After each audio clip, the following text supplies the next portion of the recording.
माताओं, बहनों और प्यारे बच्चों,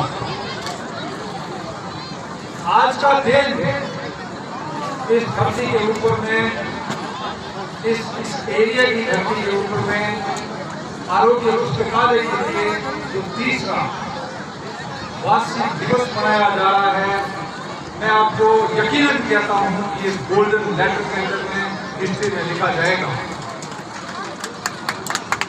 कहते हैं कि quality of any nation depends upon the quality of its people and the quality of people depend upon the quality of their education. किसी भी देश की, किसी भी व्यक्ति की, किसी समाज की, उसकी क्वालिटी, उसका स्टैंडर्ड, उसकी एजुकेशन के ऊपर डिपेंड करता है। और ये एजुकेशन के लिए ये ज्ञान का जो पुस्तकालय बनाया जा रहा है, ज्ञान का मंदिर बनाया जा रहा है, इससे हजारों लाखों बच्चों को, हजारों लाखों परिवारों को शिक्षा मिलेगी और इस शिक्षा के माध्यम से हम मजबूत बनेंगे और यहाँ से जो अलग लगेगी वो पूरे भारतवर्ष के अंदर लगेगी। मैं कहता हूँ 1932 के अंदर में एक साहिब जी महाराज हुए थे जिन्होंने दयालबाग इंस्टीट्यूट ऑफ एजुकेशन की स्थापना करवाई थी। आगरा के पास में दयालबाग इंस्टीट्यूट ऑफ एजुकेशन था जो आजकल एक डीम्ड यूनिवर्सिटी के रूप में कन्वर्ट हो चुका है। उन्होंने कहा था education, more education and education will perfect the panacea for ills and evils of society today। यानी कि हिंदी में यदि मैं उसको बोलूँगा, शिक्षा, ज्यादा मात्रा में शिक्षा और सही मात्रा की शिक्षा, सही प्रकार की शिक्षा, उसका इंजेक्शन यदि समाज को लग जाए तो समाज की सारी बीमारियां एक ही साथ में खत्म हो सकती है। यदि समाज के में सुपरस्टिशन, अंधविश्वास, पाखंड, ये सब खत्म करना है और शिक्षा खत्म करनी है, अवेयरनेस को उसको जागृत करना है, तो शिक्षा रूपी इंजेक्शन लगाना पड़ेगा। बिल्कुल हमारे पूर्व वक्ताओं ने सही कहा था कि डॉक्टर भीमराव अम्बेडकर ने कितनी बड़ी बात कहती थी कि शिक्षा सेल का दूध है, जो पिएगा वही सेल बन जाएगा, वो सेल की तरह धान्य बन जाएगा। यदि हमको मानव के रूप में, सेठ के रूप में यदि हमको अपने आप को पेश करना है और छाती के बटन खोल करके देना चाहते हो तो शिक्षा रूपी इंजेक्शन आपको देना ही पड़ेगा। यदि आप शिक्षा रूपी इंजेक्शन नहीं देते हो तो आप घूम करके काम करोगे, आपका कोई अस्तित्व नहीं होगा, आपकी कोई सेल्फ स्टीम नहीं होगी, आप जो है एक गर्दन नीचे करके चल रहे होंगे। आप सिर के ऊपर में जो पुराने जमाने के अंदर में रजवाड़ों के सामने सिर के ऊपर में जूते लेके चलते थे, वैसे ही आज तक चलते रहोगे। आपको शिक्षा रूपी इंजेक्शन आपको और अपने परिवार को देना ही पड़ेगा। बिना शिक्षा कुछ नहीं हो सकता है। और शिक्षा का ये मंदिर यदि गांव के अंदर में यदि पैदा हो रहा है तो मैं समझता हूँ उससे बड़ी कोई बात नहीं हो सकती। बिकॉज शहरों के अंदर में, जोधपुर में, दिल्ली के अंदर में, जयपुर के अंदर में, बड़े बड़े शहरों के अंदर में शिक्षा की लाइब्रेरियाँ कुकुरमुत्ते की तरह हर मोहल्ले के अंदर में आ रही है, परंतु गाँव के बच्चे वहाँ पहुँच नहीं सकते क्योंकि गाँव के लोगों के पास सोशल इनकम नहीं होते हैं, उनके पास इतने पैसे नहीं होते हैं कि अपने बच्चों को शहर में मिला करके पढ़ा सकें। मैं कहता हूँ कि शिक्षा के रूप में दिया गया दान आपको 1000 गुना होकर के मिलेगा। मैं सलाम करता हूँ उन दानदाताओं को जिन्होंने मंदिर, मस्जिद, गुरुद्वारा और ये पैगोडा से हट करके शिक्षा के मंदिरों के रूप में दान देना शुरू किया है। मैं कहता हूँ कि आपका जो प्रकृति का नियम है, ये प्रकृति का नियम है कि आप उसके अंदर एक बीज डालते हो धरती के ऊपर में तो उसके 100 बीज आपको वापस मिलते हैं। कितने भुट्टे आपको एक बाजरे का बीज डाल दो, वापस उसके एक बूटे में से 100 भुट्टे मिलते हैं आपको, और 100 भुट्टे पता नहीं हजारों दाने आपको वापस मिलते हैं। प्रकृति का नियम है कि यदि आपने 11,000 दान दिए हैं तो आपको 11 लाख से भी ज्यादा आपको वापस किसी भी तरीके से आपको मिलना ही मिलना है। बिल्कुल किसी ने सही कहा कि जल्दी जले तो ऐसा जन्म के दाता के दूर, नहीं तो रहते बाद में मत कमा ले। सिर्फ इस धरती के ऊपर में 2 ही व्यक्तियों की इज्जत होती है, या तो मातृभूमि की रक्षा के लिए अपना शीश कटा देता है, या व्यक्ति जो दानी होता है, जो दान दे करके दूसरों के कल्याण के लिए अपनी सारी कमाई देता है। दान देने के अंदर में आपको कभी नहीं छूटना चाहिए। मैं इस मंच के माध्यम से अपने परिवार का एक ट्रस्ट है नेशनल फाउंडेशन ट्रस्ट, उस ट्रस्ट के माध्यम से 51,000 रुपए का इसके लाइब्रेरी के लिए देने की घोषणा करता हूँ। मैं और मेरा छोटा भाई धर्माराम चौधरी, जो कि हम इस ट्रस्ट के दानदाता हैं, इस ट्रस्ट के अंदर में हम और कहीं से बाहर से डोनेशन नहीं देते हैं, अपने ही परिवार के पैसे इस ट्रस्ट में देते हैं और उसी के माध्यम से सोशल वर्क करते हैं। तो उसमें से 51,000 रुपए का जो मैं इस लाइब्रेरी के अंदर में देने का प्लानिंग कर रहा हूँ। आपको भी सबको ऊपर आ जाना चाहिए, सबको आगे बढ़ना चाहिए। और मैं कहता हूँ कि जो बिल्कुल किसी शास्त्रों के अंदर में किसी पुराने लोगों ने, कवियों ने कहा है कि चिड़ी चांद भर दे गई नदी ने घटिया नहीं, दान दिए धन घटे नहीं, कह गया दान कभी। बिल्कुल दान नहीं देने से घटेगा नहीं। आप यदि यकीन नहीं मानो तो मेरा एक उदाहरण आप जाकर के देख लेना। जो व्यक्ति एक आप जाओगे कोई मिठाई किसी खुशी के अंदर कोई व्यक्ति मिठाई बांट रहा है, आप उसके सामने जाके खड़े होकर के हाथ पीछे लेकर के मिठाई देते हो, एक घंटे में खाते हो। दूसरे दिन आप खुद मिठाई डिब्बा लेकर के दूसरों को मिठाई बांटने के लिए जाना, आपको खुद अपने आप पता लग जाएगा कि आपको ज्यादा आनंद किसमें आ रहा है। आपको आनंद ज्यादा बांटने में आएगा, ज्यादा खाने में नहीं आएगा। क्योंकि बांटने वाला जो हाथ होता है ना, वो हमेशा ऊपर होता है, और जो खाने वाला हाथ होता है हमेशा नीचे होता है। आदमी को हमेशा अपना हाथ ऊपर रखना चाहिए, डोनेशन देते रहना चाहिए। अपना जो अपने शरीर का कोई भरोसा नहीं है कि आज हम हैं कल नहीं है। आप विदेशों के अंदर में देखिए, बिल गेट्स का नाम, जो वर्ल्ड का सबसे बड़ा रिचेस्ट आदमी है, उसका नाम आपने जरूर सुना होगा। बिल गेट्स ने 2 साल पहले डिक्लेयर किया था कि मैं पूरी संपत्ति, मेरी जितनी संपत्ति है, वर्ल्ड का रिचेस्ट आदमी है, पता नहीं उसके पास billions and trillions of rupees की कोई काम नहीं है। उसने कहा है कि 98% मेरी प्रॉपर्टी लोगों के कल्याण के लिए जाएगी और मेरे अपने बेटे के लिए सिर्फ 2% पैसा दूंगा। क्या बात कर दी है उस बिल गेट्स ने कि 98% प्रॉपर्टी में, और बिल गेट्स ने पूरे वर्ल्ड के अंदर में गरीबी के उन्मूलन के लिए, गरीबी हटाने के लिए पैसा देना। भारत में बिल गेट्स के प्रोग्राम चलते हैं जो बिहार, राजस्थान के गरीब एरिया के अंदर में गरीबी उन्मूलन के लिए काम में होते हैं। इसी प्रकार bill and Melinda Gates foundation है, बिल क्लिंटन फाउंडेशन है, विदेशी लोग इतना सारा दान देते हैं, हम दान क्यों नहीं देते?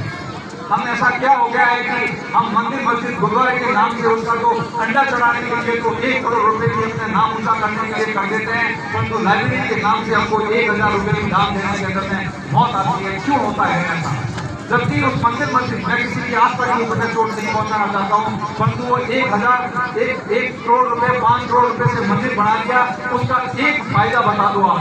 अरे वो आस्था है हमारी उस मंदिर के अंदर में, वो आस्था भगवान को याद करना है, ईश्वर को याद करना है, तो हम अपने घर में बैठ करके ईश्वर को याद कर सकते हैं। ईश्वर तो एक है, सर्वव्यापी है, सब जगह अवेलेबल है, वो सब कुछ जानता है, सर्वव्यापी है, सब ताकतवर है। वो घर के अंदर ईश्वर को याद किया जा सकता है, परंतु लाइब्रेरी घर में नहीं बन सकती, स्कूल घर में नहीं बन सकता, अस्पताल घर के घर में नहीं बन सकता। इसलिए हमको उनके लिए डोनेशन देना पड़ेगा, और सरकार अकेली नहीं कर सकती। सरकार के लिए रोटी कपड़ा मकान के लिए बहुत सारे क्वेश्चन हैं, उनको रोटी कपड़ा मकान और दूसरे इंफ्रास्ट्रक्चर खड़े करने हैं। हमको सबको मिलकर के इस प्रकार समाज के लिए विद्या के आलयों को, विद्या के मंदिरों को खड़ा करना पड़ेगा। तब जाकर के हमारे यहाँ की अवेयरनेस को हम स्प्रेड कर पाएंगे, शिक्षा को स्प्रेड कर पाएंगे, तब जाकर के हमारे अंदर शक्ति आएगी। बिना शिक्षा हम किसी प्रकार के जानवर के बराबर हैं। अब आप कहोगे कि सर हमारे पास हम लोग गाँव के आदमी हैं और हमारे पास शिक्षा के लिए पैसा, लाइब्रेरी के लिए पैसा देने के लिए आएगा कहाँ? मैं आपसे पूछता हूँ कि मंदिर मस्जिद गुरुद्वारा बनाने के लिए आपके पास करोड़ रुपए कहाँ से आ जाता है? आपको अपना सोच को बदली करना पड़ेगा। मैं आपको एक छोटा सा उदाहरण देना चाहता हूँ, आपसे भी पूछूंगा अभी कि एक गांव के अंदर में आपको ये मैं कैलकुलेशन बताऊंगा तो आप सुन करके हैरान हो जाओगे। अभी मेरी कैलकुलेशन सुनोगे तो कोई भी आदमी यहाँ से बता दे एक गांव के अंदर में कितनी डेथ होती है 1 साल के अंदर में? कोई भी आदमी आप लोगों से बता दो अमूमन एक गाँव में कितनी डेथ होती है? अरे बताओ भाई, अमूमन एक गाँव के अंदर में अमूमन कितनी मौत होती है? कितनी होती है एक गांव में? कितनी? 10 तो डेथ 10-12 तो होती होगी। 10 डेथ मान के चलते हैं। उन 10 डेथ के ऊपर में आप मृत्यु बोध करते हो। मृत्यु बोध करने में एक डेथ करने में, एक मृत्यु बोध के ऊपर में कितना खर्चा आता बताओ आप? कितने लाख रुपए आते हैं? 5 लाख आते हैं। चलो मैं एवरेज लेता हूँ आपका, 5 लाख नहीं लेता हूँ, मैं 4 लाख नहीं लेता हूँ। मैं सिर्फ 3 लाख रुपए देता हूँ तो गरीब से गरीब आदमी मृत्यु भोज की उम्र में आप लोग उसको मजबूर करके उसको मृत्यु भोज करवा देते हो, क्योंकि कहते हो कि मृत्यु भोज नहीं करिए तो सारा बाप खेल के माथे बैठे रहेंगे, सारा बाप दुनिया की भूल जाएगा। तो मैं कहता हूँ कि आप सिर्फ 3 लाख रुपए एक मृत्यु भोज का माने। एक गांव के अंदर में 10 डेथ होती है और 3 लाख रुपए एक डेथ के ऊपर खर्चे होते हैं, यानी कि एक साल के अंदर में एक गांव के अंदर में 30 लाख रुपए खर्चा आता है। 30 लाख रुपए खर्चा आता है, ये तो आपके सामने है। क्या मान रहे हो सभी आदमी या इसके कोई नाजुकार कर रहे हैं? 30 लाख रुपए खर्च होते हैं। बाड़मेर डिस्ट्रिक्ट के अंदर में 2971 2900 का गाँव है। बाड़मेर जिले के अंदर में अभी गूगल करके देख लो, 2971 गाँव है।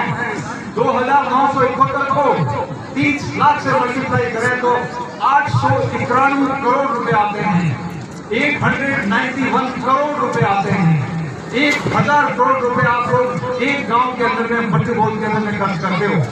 आप 1000 करोड़ रुपए के अंदर में यदि मृत्यु भोज करना बंद कर दें तो एक गांव के अंदर में आप पूरे बाड़मेर के अंदर में हजारों लाइब्रेरी खड़ी कर दोगे, हजारों अस्पताल खड़े कर दोगे, हजारों स्कूलें खड़ी कर दोगे। और मैं कहता हूँ कि 1000 करोड़ के अंदर में तो एक डिस्ट्रिक्ट के अंदर में एक ऑक्सफोर्ड जैसा विश्वविद्यालय खड़ा हो सकता है, हार्वर्ड जैसा विश्वविद्यालय खड़ा हो सकता है, दिल्ली विश्वविद्यालय खड़ा हो सकता है, जवाहरलाल नेहरू विश्वविद्यालय खड़ा हो सकता है, कैम्ब्रिज यूनिवर्सिटी खड़ी हो सकती है, ऑक्सफोर्ड यूनिवर्सिटी खड़ी हो सकती है, येल यूनिवर्सिटी खड़ी हो सकती है, कोलंबिया विश्वविद्यालय खड़ा हो सकता है। यदि ऐसे विश्वविद्यालय अपने एक गांव के अंदर एक जिले के अंदर में ये मृत्यु भोज के सफेद के अंदर में 10 जिले हैं, 10 वेस्टर्न राजस्थान के 10 जिले हैं। और ऐसे ऑक्सफोर्ड और हार्वर्ड जैसे 10 विश्वविद्यालय हर एक जिले के अंदर में एक साल के अंदर बनना शुरू कर दे तो ये जो विश्वविद्यालय बनेंगे, यहाँ से जो ह्यूमन रिसोर्स निकलेगा, यहाँ से जो मानव संसाधन निकलेगा, पूरे दुनिया के ऊपर में जाकर के भारत का डंका बजाएगा, भारत का राज करेगा। पता नहीं यहाँ से कितने लोग नोबेल पुरस्कार मिलेंगे, कितने पता नहीं यहाँ साइंस पता नहीं बड़े साइंटिस्ट बन जाएंगे। पूरे वर्ल्ड के अंदर जितने इंस्टीट्यूशन है उसको हेड करने वाले लोग राजस्थान से निकल जाएंगे। हमको इस मृत्यु भोज रूपी बुराई से, इस मृत्यु भोज रूपी कलंक से बाहर निकलना है। इसका कोई अस्तित्व नहीं है। अभी आपको कोई कह दे कि भाई मृत्यु भोज तो शास्त्रों के अंदर में निकला, लोग गरुड़ पुराण का उदाहरण देते हैं। मैं आपके सामने गरुड़ पुराण लेकर आया हूँ, मैं गरुड़ पुराण लेकर आया हूँ।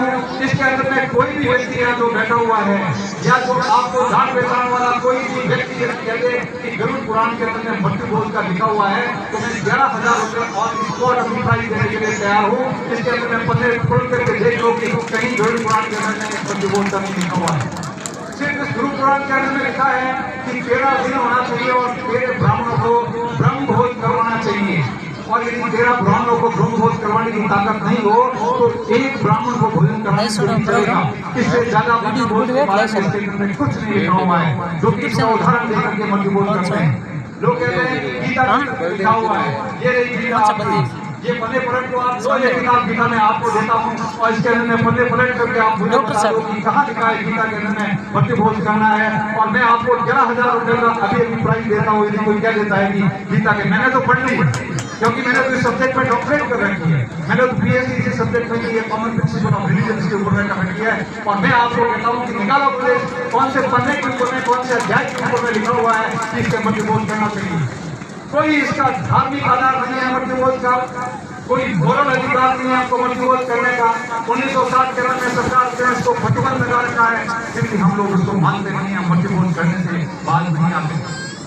सरकार ने कहा है कि मृत्यु भोज करना बहुत बड़ा एक पाप है और ये एक चोरी करने के बराबर का पाप है। मृत्यु भोज करते हो तो आप जेल जाने का काम कर रहे हो, सरकारी कानूनों का उल्लंघन करते हो, फिर भी हम नहीं मानते। आपको कोई भी पॉलिटिशियन स्टेज से आकर के मृत्यु भोज बंद करने के लिए नहीं बोलेगा, क्योंकि उनको तो वोट चाहिए, उनको तो वो मृत्यु भोज के लिए बंद बोल देगा तो उनके वोट टूट जाएंगे। इसलिए कोई इतनी बातें आपको कहने के लिए नहीं बोलेगा, कोई शास्त्रों को आपके सामने ला करके नहीं बोलेगा। एक महाभारत के अंदर में एक अनुशासन पर्व है, 13वां किताब है महाभारत का। टोटल महाभारत के अंदर 18 किताबें हैं, 18 में से 13वीं किताब है, उसका नाम है अनुशासन पर्व।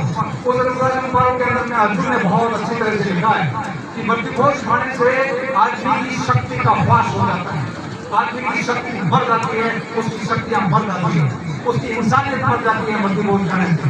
वो कहता है कि उसने जब वो दुर्योधन के पास में गया और दुर्योधन को मनाने की कोशिश की कि भैया तुम युद्ध मत करो, दुर्योधन ने कहा युद्ध नहीं करूंगा, मैं युद्ध को करूंगा, तुम जाओ यहाँ से वापस। तो उसने जब दुर्योधन के पास से जब कृष्ण वापस आ रहे थे, अर्जुन वापस आ रहे थे, तो उन्होंने कहा कि भाई भोजन करके जाओ। तो उन्होंने कहा कि भोजन तो उस जगह किया जाता है जहाँ सुख शांति हो, खुशी हो। भोजन करने वाला और कराने वाला दोनों यदि दुख के अंदर में है तो उस भोजन से हमको हमारी शक्तियों का नाश हो जाता है। यदि हम किसी के घर के अंदर में मौत के ऊपर में जाते हैं तो क्या खुशी का मौका है वो जो हम वहाँ जा करके? आप कोई भी मरता है तो एक दिन रोटी नहीं खाता है, हम मुश्किल से उन माता बहन को एक दलिया पिलाते हैं बहुत जबरदस्ती कि भाई तो कुछ तो खा लो, नहीं तो हमारा वो तो चलने वाला जो चला गया, कुछ तो खा लो, तो जबरदस्ती दलिया उसको करके खिलाते हैं, दाल खिलाते हैं, थोड़ी थोड़ी रोटी खिलाते हैं। और हम जो है वह इकट्ठे होकर के चूरमे करते हैं, पान पकवान करते हैं, हलवा और पूड़ी खाते हैं। हम उसी जगह पे आंसू बहाते हैं, हमारे आंसू के टपके उसी थाली के अंदर में पड़ते हैं। उन्हीं आंसुओं को उस हलवे के गूंदे के अंदर में मरोड़ करके हम वापस मुंह के अंदर में डाल देते हैं। हमारी इंसानियत कहाँ गई? क्या हम मतलब इंसान है या हम जानवर हैं? अरे वो जानवर भी यदि वो करता है ना तो वो उसका एक बच्चा मर जाता है तो 2 दिन तक कुछ नहीं खाता है, वो 2 दिन तक पानी नहीं पीता, वहाँ से हिलता नहीं है। और हम मौत के ऊपर में जब दुख है उस परिवार को, उसको और दुख देने के लिए पहुँच जाते हैं कि पता नहीं उसके पास पैसे है कि नहीं, बेचारे ने उसने दुख के मारे उसको मजबूत करना पड़ेगा। क्योंकि बाद में हम कहेंगे कि मैं सारे महापुर लाल को बोलियो तो तुम इनको खा गो, कान बैग हो। हमने भी इसी प्रकार के ताने गिरे हैं। अभी हमारे पिताजी का 26 जनवरी को स्वर्गवास हो गया था तो हमने कोई मृत्यु भोज नहीं किया, किसी प्रकार का कोई मीठा नहीं बनाया, किसी प्रकार की कोई लापसी हलवा नहीं बनाया। जो घर के अंदर में सिंपल दाल और सिंपल रोटी जो हम खाते थे, जो हमारे घर में मेहमान आए उनको भी वही खिलाया। पर उससे जो पैसे की बचत हुई हमने उसको शिक्षा के रूप के अंदर में सभी जातियों को, सभी धर्मों के लोगों को शिक्षा के लिए हमने 51,000 रुपये का वहाँ पे घोषणा किया और वो शिक्षा के अंदर में लगाया। भाइयों और बहनों, समय बहुत बदली हो गया है। ये जो जमाना था उस टाइम के अंदर में कि अन्नदान देने से बहुत अच्छा होता है, लोगों को कहते हैं कि अन्न खिलाओ तो बहुत बढ़िया हुए। अरे अन्न खिलाओ उन टाइम बढ़िया होता जिन टाइम लोग छोटा खाता भूखा मरता जिन टाइम उन्हें अन्न खिलाओ होते, अन्न मिलतो को नहीं जब अन्न देना बंद हो। संस्कृत कहती है कि अन्नदान परमदान विद्यादान तक परम अनेक सरिता प्राप्ति विद्या साया जीवा, यानी कि अन्नदान परमदान है मान के परंतु विद्यादान उससे भी परम है, क्योंकि अन्न से तो एक टाइम की भूख शांत होती है। विद्या देने से, विद्या प्राप्त करने से वो व्यक्ति अपने जीवन भर की उस विद्या के माध्यम से अपनी भूख को शांत कर सकता है, अपने पूरे परिवार की भूख को शांत कर सकता है। वो कंस्ट्रक्टिव ह्यूमन बीइंग बन जाता है, वो प्रोडक्टिव ह्यूमन बीइंग बन जाता है और वो वापस आकर के सोसाइटी के लिए कुछ काम करने के लिए तैयार हो जाता है। इसलिए हमको ये मृत्यु बोल सके भी हम एक मान लो इससे भी पीछा छुड़वा दें तो आपके पास 1,000 करोड़ है। मैं अमराराम जी बोस से निवेदन कर रहा हूँ कि 1 करोड़ का जो आपने प्रोजेक्ट रखा है ये बहुत छोटी सोच है। ये 10 करोड़ का प्रोजेक्ट होना चाहिए, ये 10 करोड़ का प्रोजेक्ट होना चाहिए, कम से कम 10 करोड़ का प्रोजेक्ट होना चाहिए। क्यों 10 करोड़ का प्रोजेक्ट होना चाहिए? क्योंकि ग्रामीण एरिया के अंदर में बच्चों को जब पढ़ने की सुविधा मिलेगी, इसको आप लोग यहाँ के जो लोग हैं मिल करके इस प्रोजेक्ट को एक ह्यूमन रिसोर्स सेंटर बनाओ, मानव संसाधन केंद्र बनाओ, मानव संसाधन केंद्र के रूप में इसको विकसित करो। यहाँ पे सिलाई केंद्र हो, यहाँ पे एम्ब्रॉयडरी का केंद्र हो, यहाँ पे अपना लोकल जो हैंडीक्राफ्ट है उसको डेवलपमेंट करने का केंद्र हो। Indira Gandhi national open city का यहाँ स्टडी सेंटर बने, यहाँ पे विश्व आरोप बढ़े, यहाँ पे पर्सनलिटी डेवलपमेंट का वो बने, स्पोकन इंग्लिश की क्लासेस के लिए बने, कॉम्पिटेटिव सेंटर बने। वो इतना बड़ा सेंटर बने कि 10 करोड़ रुपए खर्च करके आसपास के 100 गांव के लोगों के बच्चों को यहाँ पे फायदा होना चाहिए। ये जो शिक्षा है, ये शिक्षा ही हमको सर्वशक्तिमान बनाती है। आज हम कहते हैं कि America is the biggest strongest democracy. Bharat दुनिया की सबसे बड़ी डेमोक्रेसी है, परंतु अमेरिका सबसे स्ट्रॉन्गेस्ट डेमोक्रेसी है। हमको शर्म आनी चाहिए कि दुनिया की सबसे बड़ी डेमोक्रेसी होते हुए भी हम दुनिया की स्ट्रॉन्गेस्ट डेमोक्रेसी नहीं है, हम दुनिया की सबसे मजबूत डेमोक्रेसी नहीं है। क्यों नहीं है? जो हमारे पास में मजबूत ह्यूमन रिसोर्स नहीं है, मानव संसाधन अच्छा नहीं है। हम मिलिट्री के अंदर में कहते हैं कि it is not machine but man behind the machine wins the battle. ये मशीनों से युद्ध नहीं किया जाता है, मशीन के पीछे जो आदमी बैठा है, मशीन को चलाने वाला व्यक्ति होता है, उसकी बहादुरी और उसके गट्स के ऊपर में युद्ध जीता जाता है। समाज के अंदर में किसी प्रकार को यदि जीतना है, समाज को यदि ऊपर लाना है तो समाज का मानव संसाधन को बेटर करना पड़ेगा, ह्यूमन रिसोर्स को बेटर करना पड़ेगा। हम सभी को मिल करके, हम सभी को बढ़ करके अपनी माताओं को, बहनों को पहले शिक्षित करना पड़ेगा। किसी भी देश की कमजोरी का सबसे बड़ा कारण होता है कि वहाँ की वुमेन को, वहाँ की औरतों को शिक्षा के लिए वंचित किया जाता है। जब औरतें शिक्षित नहीं होगी तो आपके बच्चे अच्छी तरह से उनके अंदर में गुण और उनके अंदर में संस्कार अच्छे नहीं होगा। कहते हैं कि mother is the first teacher of a child and home is the first school of a child. I repeat it, mother is the first teacher of a child and home is the first school of a child. माँ किसी भी बच्चे की पहली शिक्षिका होती है और घर उसका पहला स्कूल होता है। यदि माँ शिक्षित नहीं है तो घर का वातावरण उसको पढ़ने के अनुकूल होगा ही नहीं, और घर का अनुकूल वातावरण नहीं होगा तो बच्चों को जो शिक्षा मिलनी चाहिए वो नहीं मिलेगी। हम जो शहर के बच्चों से दूर रह जाएंगे, हैव और हैव नॉट के बीच के अंदर में खाई हो जाएगी, और जो ये हैव और हैव नॉट के बीच और अमीरी और गरीबी के बीच की खाई है बढ़ती रह जाएगी। इसलिए बच्चों की शिक्षा करना बहुत जरूरी है। मैं माताओं से बैठी हैं इनसे रिक्वेस्ट करना चाहूँगा कि आप लोग भी अपने हस्बैंड को बोलें कि मट्टी भोज नहीं करेंगे। सबसे ज़्यादा ये देखा गया है कि मट्टी भोज को करने के लिए जिद में अड़ने वाली सबसे ज़्यादा औरतें होती हैं कि बाबे में लारे तो करना पड़ी, माँ में लारे तो करना पड़ी, नहीं तो मिन्नतों के। अरे वो भाड़ में जाए मिन्नत, आप तो अपने बच्चों का भविष्य देखो। आप एक साधारण व्यक्ति, एक साधारण परिवार, एक मध्यम वर्गीय परिवार 7, 8, 10 साल के बाद मजदूरी करके, ड्राइविंग करके, वो अपने खानियों के अंदर में पत्थर की मजदूरी करके, रात आंखें फोड़ करके ट्रक चला करके 7, 8, 10 लाख रुपए मुश्किल से 7, 8, 10 साल के अंदर में इकट्ठा कर पाता है। और उस 10 साल के अंदर में घर के अंदर में एक मौत जरूर हो जाती है, और उस मौत के अंदर में उसकी पूरी गाड़ी कमाई वो उसके अंदर में स्वाह कर देता है। तो उसके पास में अपने बच्चों की पढ़ाई के लिए पैसा आएगा कहाँ से पैसा आएगा उसके पास उसके बच्चों को पढ़ाने के लिए? ना तो उसके बच्चे ठीक से पढ़ पाएंगे, ना उनके बच्चे ठीक से कपड़े पहन पाएंगे, ना उन बच्चों को ठीक से खाना मिल पाएगा। यदि उनको ठीक से खाना नहीं मिलेगा तो उन बच्चों का न्यूट्रिशन ठीक नहीं होगा, तो उनके ब्रेन का डेवलपमेंट ठीक नहीं होगा। तो जिसका बच्चे का ब्रेन का डेवलपमेंट ठीक नहीं हुआ है, क्या हम उनसे आशा कर सकते हैं कि हमारा बच्चा कभी नोबेल पुरस्कार ले पाएगा? क्या हमारा बच्चा कभी साइंस के में बड़ी उपलब्धि हासिल कर पाएगा? क्या हमारा बच्चा कभी वो कहीं किसी मैग्सेसे अवार्ड के लिए सम्मानित किया जाएगा? इसीलिए तो हमारे पास में कोई बड़े साइंटिस्ट नहीं है, कोई नोबेल पुरस्कार वाले नहीं है, कोई मैग्सेसे अवार्ड वाले नहीं है, क्योंकि हम इतने गरीब हैं कि अपने बच्चों को ठीक से खाना भी नहीं खिला पाते। अब बच्चा जब गरीब होता है तो उस गरीब बच्चे के कपड़े फटे हुए होते हैं। जो स्कूल के अंदर में जाता है तो फटे हुए कपड़े के अंदर में जाता है और वो कहता है अरे मैं तो क्या कर सकूँ, मैं तो बापड़ो होता, मार तो कपड़ा फाड़ दूंगा। जब बच्चे की सेल्फ स्टीम इतनी डाउन है, उसका स्वाभिमान इतना डाउन है, तो उसकी उपलब्धि अच्छी नहीं हो सकती है। अपने बच्चों का स्वाभिमान अच्छा करने के लिए उसको अच्छा खाना खिलाएं, उनको अच्छा कपड़ा पहनाएं, उनको अच्छा टिफिन दे दें, ताकि वो टिफिन लेकर के जब दूसरे बच्चों के साथ में खाने के लिए बैठता है, उसके टिफिन के अंदर में पूरी और पराठा होगा तो बच्चा बोलेगा यस मेरी मम्मा ने भी मेरे को पूरी पराठा बना के देखा है। जो बड़े सेठ साहूकार का बच्चा जो आता है उसके बराबर का उसका सेल्फ सम्मान होगा।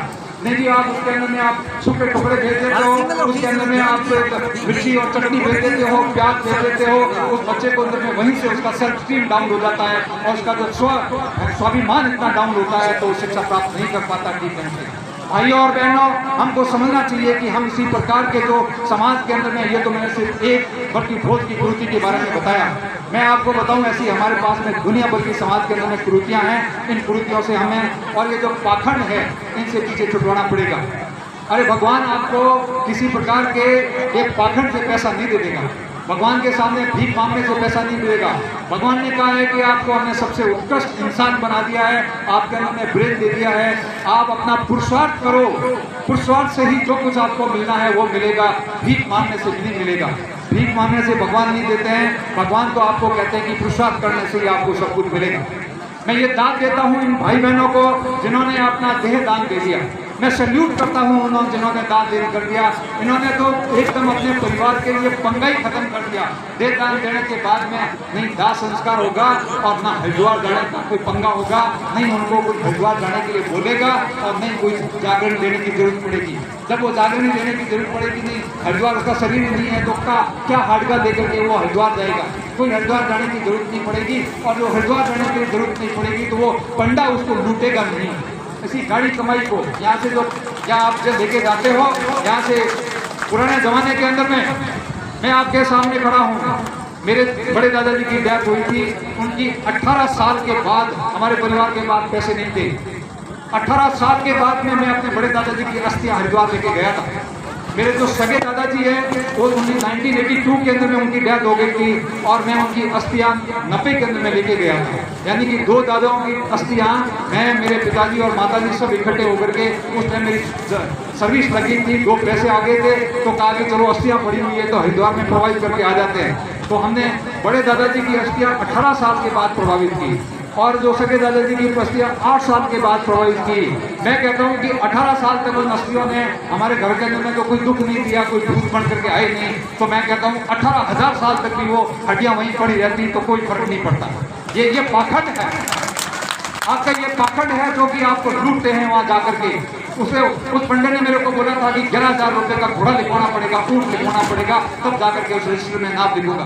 मैंने कहा ना मेरे पास घोड़ा है ना मेरे पास ऊँट है, देना है तो ये लिखने के 500 रुपए ले ले, नहीं तो मैं हस्तियां हरिद्वार में फेंक करके चला जाऊंगा वापस। वो मेरे 100 मीटर मेरे पीछे दौड़ करके आया, मेरे से 500 रुपए लेकर के भाग गया वापस। मेरा भाई अभी हरिद्वार गया मेरे पिताजी के स्वर्गवास में, तो उसने वो पन्ना ढूंढने की कोशिश की थी। मेरे भाई 90 के अंदर में आए थे तो उसका हरिद्वार के अंदर में उसने वो लिखवाया था, क्या है क्या। पंडित ने कहा कि लिखा ही नहीं, उस पन्ने के अंदर में नहीं है, क्योंकि 500 रुपए तो उसको हो गए नहीं थे, 500 रुपए तो वो दिखता ही नहीं है। और मैं आई केयर फूट अबाउट इट, नहीं लिखा तो मुझे कोई फर्क नहीं पड़ता है। क्या लिखने से क्या फर्क पड़ जाएगा? क्या मेरा दादा स्वर्गवास क्या उसके लिखने से जाएगा क्या? मेरा दादा तो स्वर्गवास अपने कर्मों से गया है, वो एक पवित्र इंसान था, उसके कर्म बहुत अच्छे थे, उन्होंने हमारे जैसे पोते परपोते पैदा किए। हरिद्वार जाने से कहीं भी वो कुछ नहीं मिलता है। और मैं कहता हूँ कि आप उस नाम के चक्कर में मत पड़ो कि भाई आपका नाम हो जाएगा हरिद्वार जाने से, आप बहुत को 10 लाख रुपए उसके इसमें मट्टी बोध में करोगे तो आपका परिवार का बड़ा नाम हो जाएगा। मैं आपको माताजी को, 2 माताओं को बोलता हूँ, 2 माताएं यहाँ सामने आ जाए।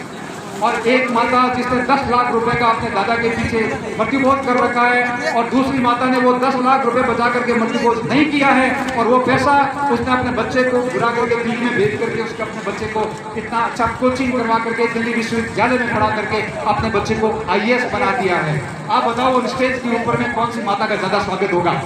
उसने 10 लाख रुपए में जिसने मट्टीबोध किया उसका, या जिस 10 लाख रुपए में अपना पैसा खर्च करके अपने बेटे को IAS बनाया है उसका पैसा खर्च ज्यादा होगा? आप कौन बताओ? आप खुद उत्तर दे दोगे।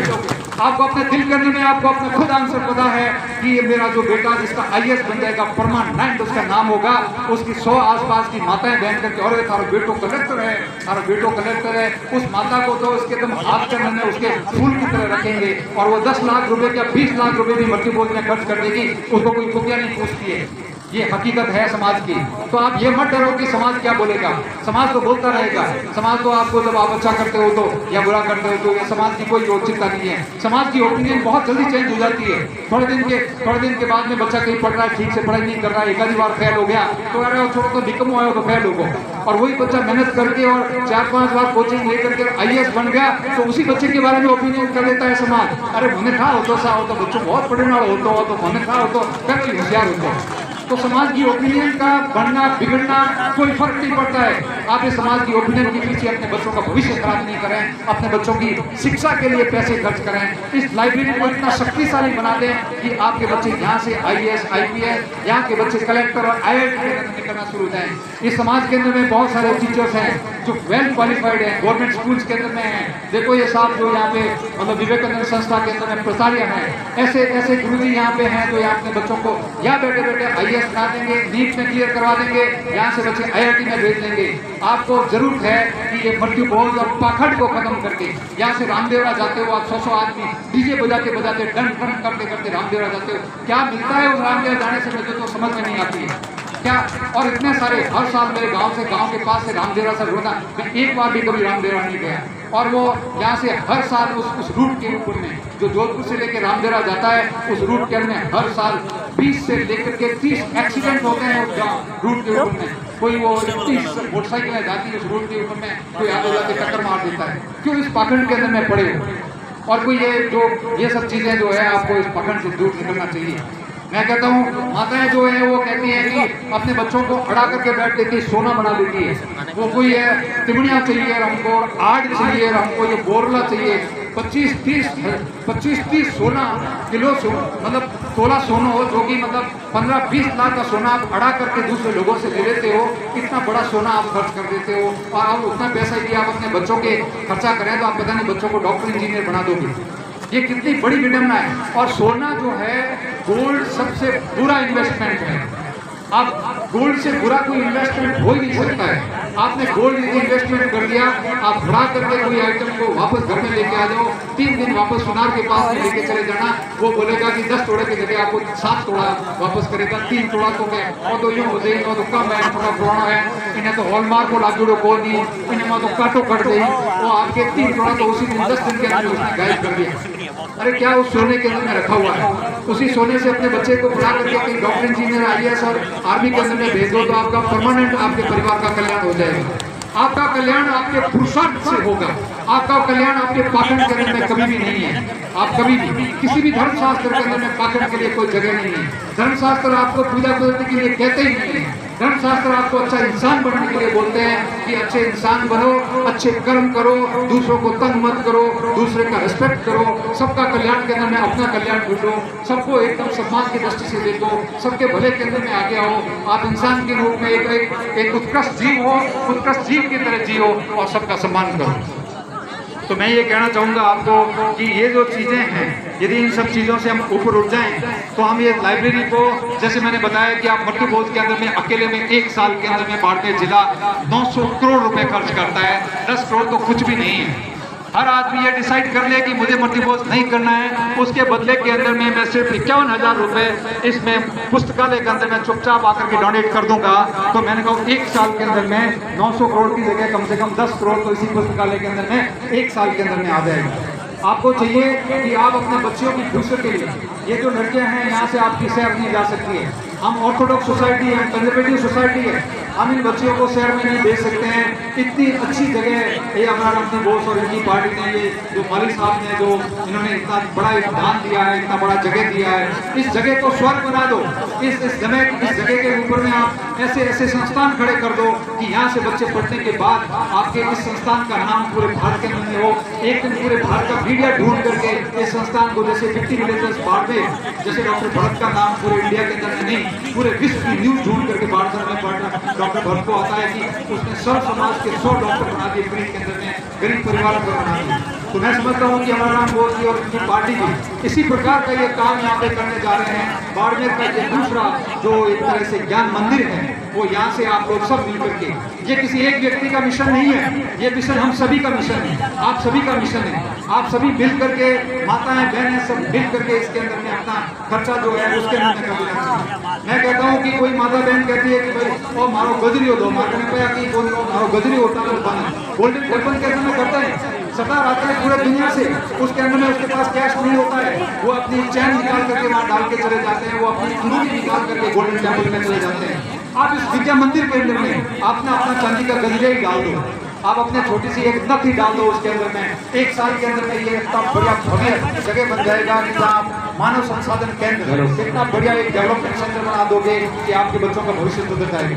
मैं इन्हीं बातों के साथ में मैं आप लोगों को सभी को, और साथ साथ के अंदर में मैं कहता हूँ कि भगवान तो 1947 से पहले भी यही थे, 1947 से पहले भगवान यही थे। यदि भगवान को हमारे ऊपर में दया आती तो हमारे ऊपर में इतने अत्याचार नहीं होते। एक विष्णु समाज की एक माता है, वो अमृता देवी, उसने एक पेड़ को बचाने के लिए एक महाराजा की पार्टी से हाथ जोड़े थे कि पेड़ को मत काटो।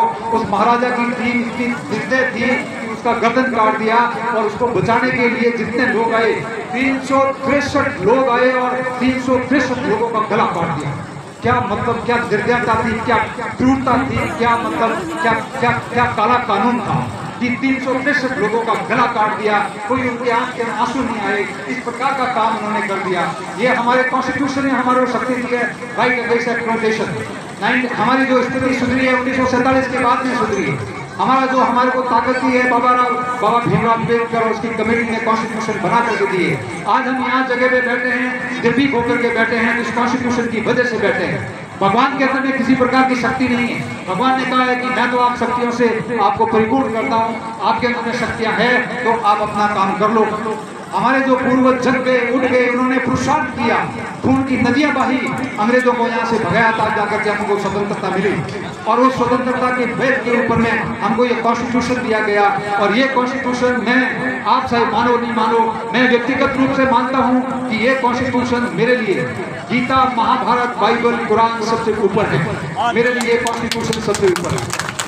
मैं कहता हूं कि भगवान राम, अल्लाह और वो जम्बेश्वर भगवान या जो भी भगवान जिसको आप जानते हो, सबसे ऊपर मैं बाबा राम अम्बेडकर को कहता हूं कि उन्होंने तो कोई हमारे ऊपर में हजारों साल तक जो अत्याचार होते वो तो आकर के कभी रोके नहीं। जम्बेश्वर भगवान तो आए नहीं वहाँ के, भाई मेरे इतने सारे अनुयायियों को वहाँ पे राजा काट रहा है तो जम्बेश्वर जी बीच में कूद जा करके कम से कम रोक लेते। उसने किया होते झंझे ने, जलियांवाला डायर का जो हत्यारा था उसने इतने हजारों लोगों के ऊपर गोली चला दी, तो भगवान राम तो बीच में आए नहीं, ना कोई वाहिगुरु जी आए वहाँ पे बीच के अंदर कूद करके कि हमारे बंदों को रोक दो। तो ये जो हमारे को आज हमारे ऊपर में कोई आदमी एक गोली चला के देखे, हमारे पास में राइट अगेंस्ट एक्सप्लॉइटेशन है, हमारे पास कॉन्स्टिट्यूशनल रेमेडीज है जिसके माध्यम से कोई आदमी, आप एक कुत्ते को मार करके देखो, मेनका गांधी यहाँ आ जाएगी पहुंच करके और उस आदमी को जेल में डलवा देगी। एक कुत्ते को मारने से भी मेनका गांधी पहुंच जाएगी, आप 363 लाखों को मारने का बहुत दूर की बात है। तो हमको समझना चाहिए कि जो कॉन्स्टिट्यूशन के अंदर में हमको अधिकार दिए गए हैं, जो कॉन्स्टिट्यूशन के द्वारा शक्तियाँ दी गई है, जो कॉन्स्टिट्यूशन में हमको अपॉर्चुनिटीज दी गए हैं, इन अपॉर्चुनिटीज का फायदा हम तभी उठा पाएंगे जब हम पूर्ण रूप से शिक्षित होंगे।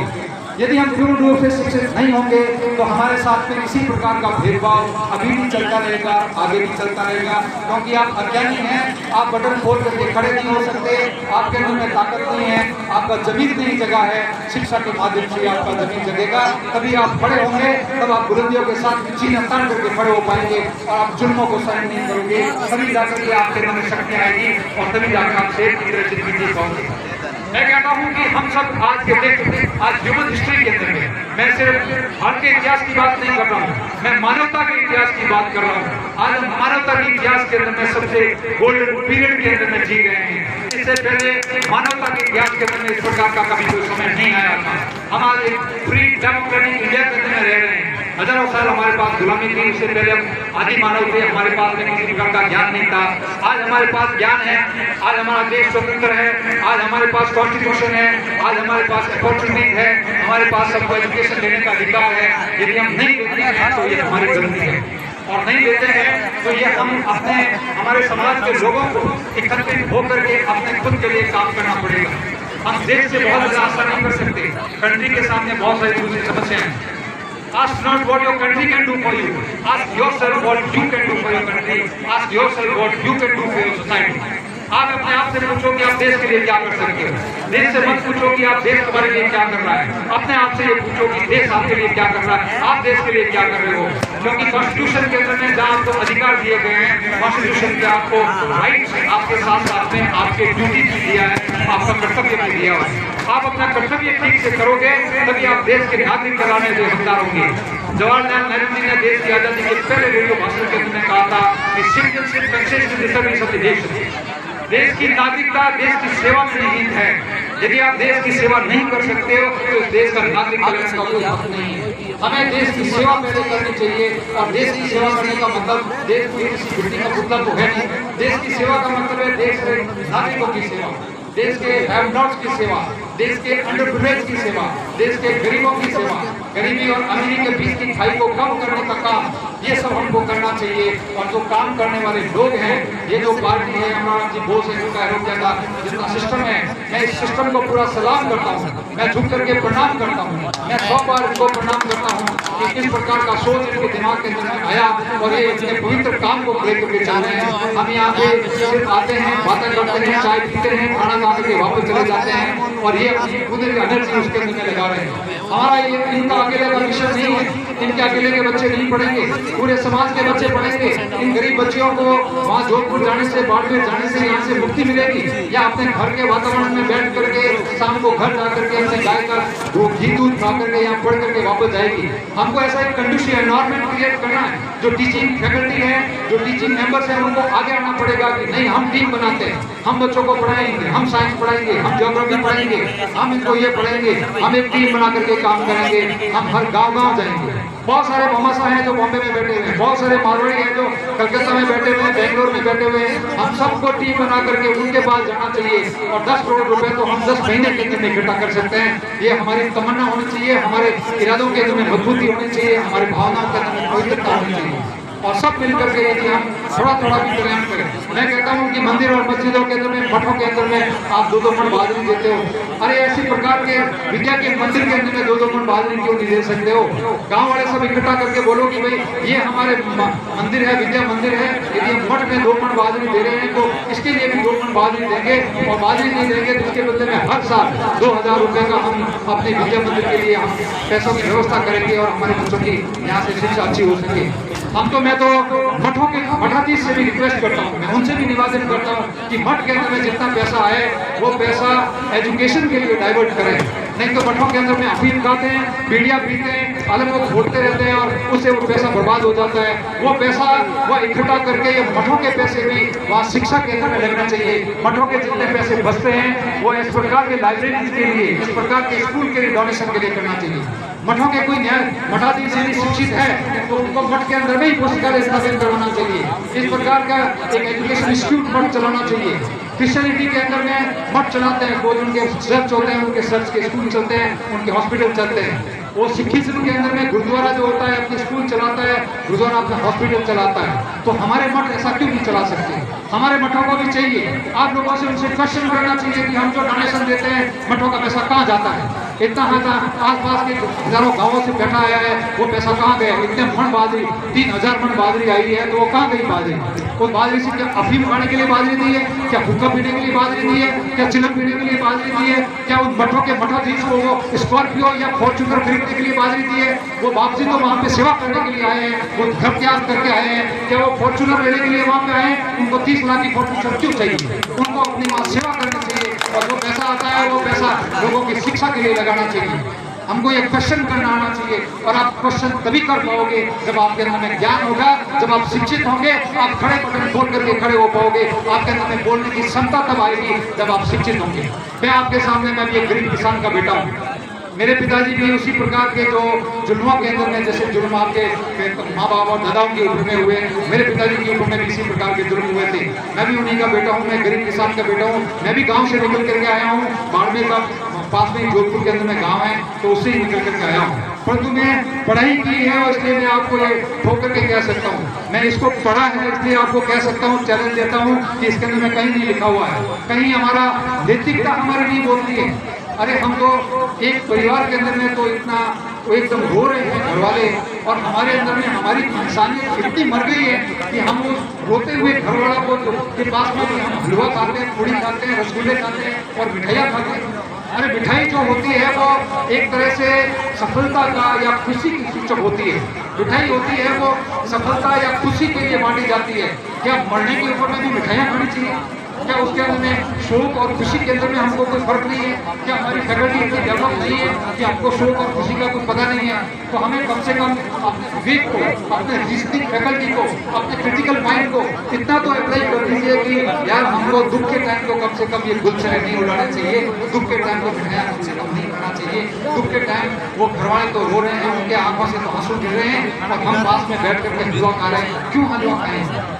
मैंने ये मिठाइयाँ और ये मृत्यु भोज के अंदर में पिछले 30 साल से कभी मृत्यु भोज नहीं खाया है, पिछले 30 साल से, और कभी नहीं गया हूँ। और इसीलिए मैं इसी दृढ़ता के साथ में अपने पिताजी का स्वर्गवास हुआ तो मृत्यु भोज नहीं किया, सिर्फ दाल और रोटी खिलाई। हाँ, हमारे घर के अंदर में 3 कलेक्टर भी आए, 5-5, 7-7 SDM भी आए, हमारे घर के अंदर में 7-7, 5-7 IRS आए, हमारे फैमिली फ्रेंड बड़े हमारे पति बिजनेसमैन भी हैं वो भी आए। परंतु सबको शोक का भोजन जो हम करते हैं वही भोजन उनको करवाया। क्या दिक्कत है उनको? वो क्या ऊपर से कोई टपके हैं क्या? एक ही दिन से करोड़पति बने हैं क्या? वो क्या हमेशा बड़ा खाना खाते आए हैं क्या? वो उनको दुख पता क्या नहीं? अपने माँ बाप या अपने किसी परिसर के मरने से वो दाल रोटी नहीं खाते हैं क्या? तो हमारे माँ बाप के मरने से उनको दाल रोटी खाने में क्या परहेज है? तो हमको ये सोच करके, ये दृढ़ता के साथ में ये पॉइंट रखना चाहिए और तब जाकर के हम इस मृत्यु भोज नामी बीमारी को खत्म कर सकते हैं। हमको अंदर में अपने संवेदनाओं को जगाना चाहिए। हमारे अंदर में जो हमारी संवेदनाएं, मानवीय संवेदनाएं मर गई हैं, इनको जिंदा करना चाहिए और जिंदा करके हमको मृत्युभूत नामी इस बीमारी को खत्म करना चाहिए और दूसरे पाखंड जितने भी हैं उनको खत्म करना चाहिए। उन पाखंडों से बच करके जो पैसा होता है उसको एजुकेशन फील्ड के अंदर में डाइवर्ट करना चाहिए, तभी जाकर के हमारे समाज का कल्याण हो पाएगा, हमारा ग्रामीण परिवार आगे आ पाएगा। नहीं तो शहरी समाज बहुत आगे बढ़ जाएगा और ग्रामीण परिवार जो है पीछे रह जाएगा। पिछले 70-80 साल के अंदर में जो साइंस ने प्रगति की है वो उससे 700 साल या उससे 7,000 साल पहले भी प्रगति नहीं हुई थी। आज हम एक आम आदमी, एक राजा महाराजा से भी बेटर जिंदगी जी रहे हैं। कहाँ राजा महाराजा के पास में ऐसी फॉर्चुनर कार थी उनके पास में, कहाँ उनके पास एयर कंडीशन थी, कहाँ उनके पास में मोबाइल फोन था, उनके पास क्या था? कुछ भी नहीं था। उनके पास अच्छे घर नहीं थे। वो उनको एक जगह से दूसरी जगह जाना पड़ता था तो घोड़े के ऊपर में बैठ के 6 महीने लग जाते थे जाने में। आज हम एक बटन क्लिक करते हैं और यूएस के प्राइम मिनिस्टर से या यूएस के प्रेसिडेंट से बात करना चाहें तो या खड़े खड़े यूएस के प्रेसिडेंट से बात कर सकते हैं। तो ये साइंस है जो विज्ञान की तरक्की इतनी ज्यादा बढ़ गई है कि मत पूछो बात। आने वाले टाइम के अंदर में आर्टिफिशियल इंटेलिजेंस, ये जो एआर और वीआर आ रही है, ऑगमेंटेड रियलिटी आ रही है, वर्चुअल रियलिटी आ रही है, हम अपने बच्चों को साइंस से दूर रखेंगे, हम अपने बच्चों को साइंटिफिक टेम्परामेंट डेवलप नहीं करेंगे, साइंस नहीं पढ़ाएंगे तो हमारे बच्चे शहरों के बच्चों से बहुत पीछे रह जाएंगे और फिर जो है शहरी बच्चे हमारे बहुत आगे बढ़ जाएंगे और गरीबी और अमीरी की खाई और ज्यादा बढ़ जाएगी और हम कहीं की नहीं रहेंगे। इसलिए ग्रामीण भाइयों, आपसे हाथ जोड़ करके विनती है कि जो मेरी बातें सुन रहे हैं, जो मेरी बातों को रिकॉर्ड करके दूसरों को सुना रहे हैं या सुनाएंगे, उन सबको मेरी हाथ जोड़ से विनती है कि हमारा को ये फालतू का पैसा जो बर्बाद हो रहा है, हमारी गाड़ी कमाई जो हम ड्राइविंग करके कमाते हैं, हम रात रात ट्रकें चला करके करते हैं, हम जो खानियों के अंदर में मजदूरी करके करते हैं, हम वो मेहनत मजदूरी का पैसा है किसी प्रकार हवा में बंद रहने दो, उसको एजुकेशन के अंदर में लगाओ, बच्चों के फ्यूचर के लिए, बेटरमेंट के लिए लगाओ। इन्हीं के साथ में मैं आपको और भी जो यहाँ पे युवा बैठे हैं, जो आदमी चाहता है कि मैं मल्टीपोल आज के बाद नहीं खाऊंगा, वो यदि प्रण लेना चाहता है तो ये शपथ पत्र मेरे पास में है, शपथ पत्र साइन कर सकते हैं। मैं जहाँ भी जाता हूँ लोगों से शपथ पत्र साइन करवाता हूँ। मैंने तो 30 साल पहले कर दिया था। जो व्यक्ति चाहता है कि आज के बाद, हाँ, मैं ये नहीं कहता हूँ कि आप अपने परिवार का मल्टीपोल बंद करवा दो, मुझे पता है कि आप हेलो हेलो ओ दिला दो।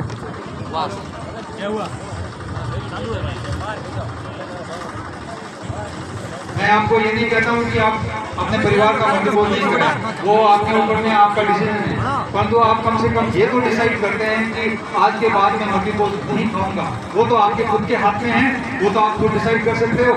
यदि कोई व्यक्ति यदि चाहता है कि मैं मल्टीपोल नहीं खाऊंगा तो ये शपथ पत्र साइन कर सकता है और इसको हम आगे से एक ऐसी टीम बना रहे हैं कि ज्यादा से ज्यादा लोग खाने वाले नहीं खाने वाले हो जाएंगे तो मल्टीपोल करना अपने आप बंद हो जाएगा। एक जागृति पैदा करनी है हमें। मैं आपसे हाथ जोड़ करके विनती कर रहा हूँ कि इस जागृति के अंदर में हमारा सहयोग दें सभी लोग। इसके अंदर में जो बिलिंग है इसके अंदर में मैं गणपति से प्रार्थना करूंगा, गणपति से रिक्वेस्ट करूंगा कि ये डायरी जो